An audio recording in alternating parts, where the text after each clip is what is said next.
Hey there, welcome to this course on JavaScript game development. Now, before we start and go into the coding and all that, I wanted to, talk with all of you about something. So, you know what? JavaScript is embedded in HTML, right? So you can use any kind of an editor to write HTML. So you can use any editor to write JavaScript as well.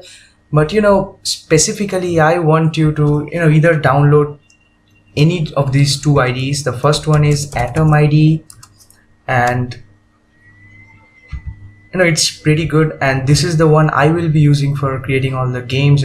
This ID is awesome. And the other one you can try out is Notepad++.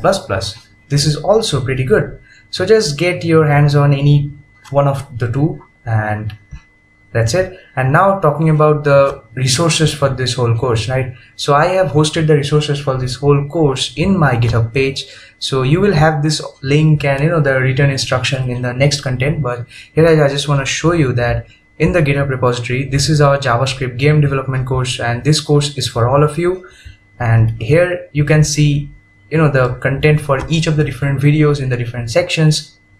So if we look into the snake game section, you can see that we have around 16 videos, and each of these videos is for the, each of these HTML files is for the 16 different videos that you are going to see. So these are literally step-by-step instructions on how to build your snake game, and this finished game.html file contains the whole game, the whole implementation.